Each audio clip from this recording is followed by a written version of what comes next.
Hello po, all signs for the weekend. Message po for the weekend sa lahat ng signs. Pisces, Cancer, Scorpio, Gemini, Libra, Aquarius, lahat po. Virgo, Taurus, Capricorn, Aries, Leo, Sag, lahat na po. Hindi po tayo ng weekend message. Sana okay lang po kayo. Ace of Pentacles at medyo busy po Nine of Cups,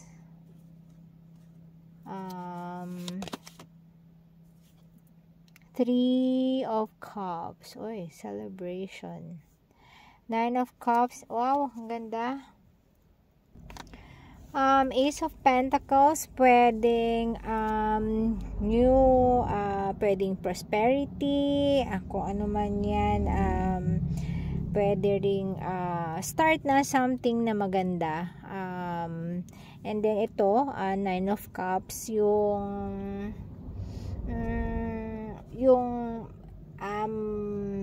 wish mo na matutupad, pwede rin yung gustong, yung ikasasaya mo talaga, yung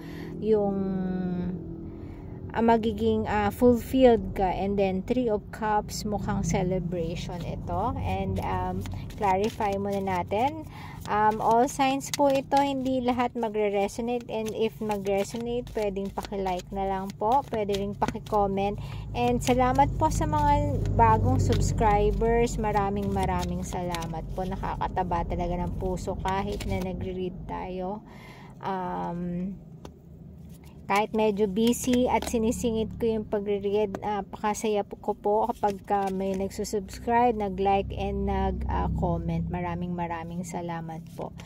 Nine of Wands, Ace na naman. Ace of Swords, Hangman, Two of Wands, oy, may Moon. Tsaka Three of Wands. General reading, all signs.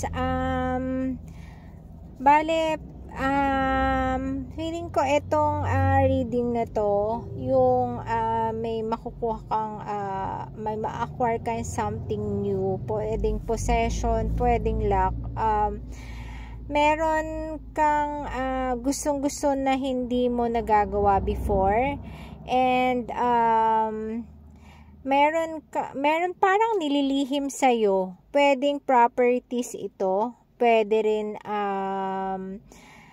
tungkol sa usapin sa bagay-bagay. Pwedeng sa mga magkakaibigan. Pwedeng may mga kaibigan ka na ayaw nilang may parang tinatago sila na something sa iyo na ayaw mong matuklasan, parang ganun. Ito, parang ayaw nilang sabihin para hindi ka raw masaktan. And ito yung nagiging reason kung bakit parang aloof ka sa kanila, parang naiibahan ka, parang hindi ka belong, parang ganun. So, pero ganun pa man, masaya ka sa feeling nila. Kung kaibigan mo to, or baka sa workplace mo, pwede rin naman. Magkakaroon ka ng tungkol ito sa bago mong nakilala, or pwedeng yung gusto mo siyang makatrabaho or makilala, and then ngayon makikilala mo na siya. Ang feeling ko ay ganon. Masaya ka dahil siguro yung iba admiration, pwedeng ina-admire mo yung tao. And medyo mysterious yung taong gusto mong makilala, makatrabaho, ganyan. Yan ang parang wish mo etong reading na to. At yung wish mo na yun, mangyayari, makikilala mo siya. Eto siya. So pwede siguro sa iba baka crush, may magkakaroon ka ng chance na makilala ang crush mo. Pwede rin yung kung sino yung iniidolo mo, pwede rin. So yan, kung saan nagre-resonate, yun ang iyong pakinggan.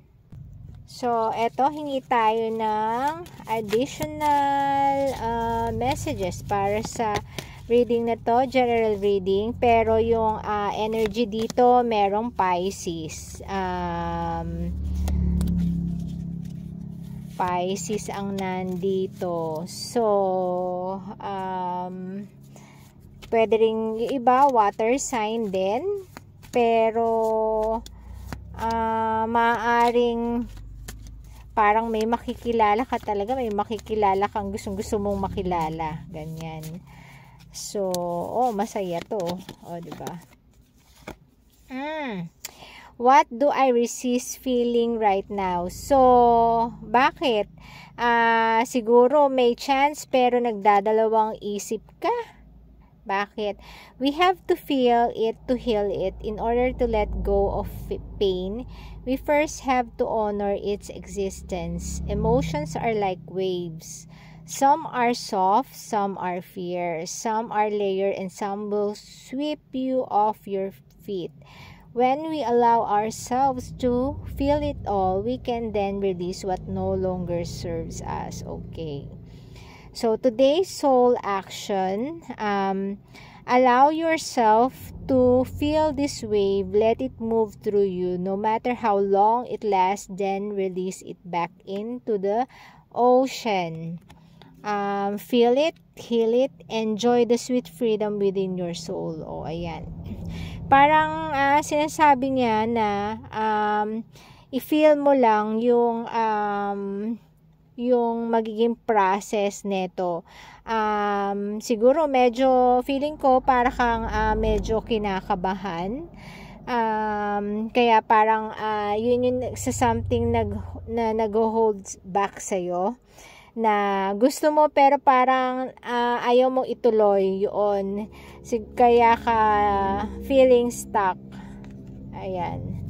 So, di ba, pagka may something new,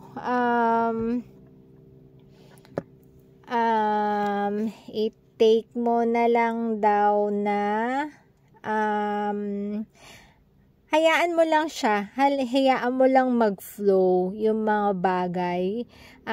I-feel mo lang lahat.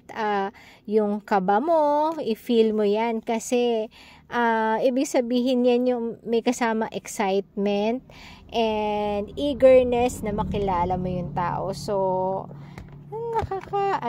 nakakakilig yan, di ba? So,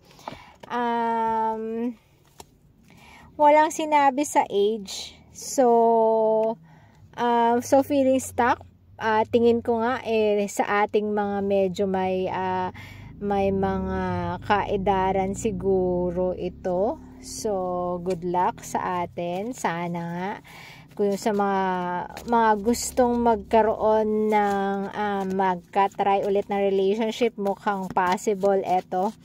Kay Ace of Pentacles, pwede kang makamit ng someone na pareho mo ng stability. Ito. And then ito, magiging successful yung inyong pagmi-meet and kung ano ang nais nyo. So, wag kang kabahan. Yun ang nakikita ko sa connection nito. So, final message para sa Temperance. Ayan, ayan na nga. 9 of Cups. Aba, mga aces. Ace of Swords. Parang tatlong ace na yun. Ayan, Knight of Cups, Temperance, pwedeng control, pwedeng balance, pwedeng pwedeng yung patience mo magpe-pay off na kasi Knight of Cups may darating. May darating na mag-aas sa'yo na lumabas, ganyan. And Ace of Swords na naman, Ace of Swords. So, tatlong aces na yan, Pentacles, Swords, tsaka Cups. Ace of Swords, Ace of Wands. Ay, hindi. Dapat dalawang beses pala itong Ace of Swords. Ace of Swords. So, ibig sabihin, nakikita ko na parang match kayo sa level, pwede mong sabihin na intellectual level kayo. Ayan. So, mukhang magiging maganda itong parating na connection mo. So, if ever na maka-resonate sa'yo, please paki-like lang. Nako, nakaka-excite naman itong reading na to. Kasi, ilang beses lumabas ang mga aces sa current energy pati din sa clarification. So ayun po, good luck po. Mukhang mga water signs itong mga nandito. Meron ding ilang air signs, pero mas madami ang water signs. O feeling ko maraming compatibilities ang madidiscover nyo. So sabi nga dito, i-feel nyo lang, i-feel nyo yung process. Wag nyong kontrolin. Ito. Wag mag-resist. So, hayaan nyo lang mag-flow naturally. So, ayan po ang weekend natin for General Collective. Pero ang energy na nandito ay Pisces. So, ayan po. Sana po maging maganda ang weekend nyo. And sa maka-resonate po, paki-like and comment. And thank you. Thank you. Thank you so much. God bless po.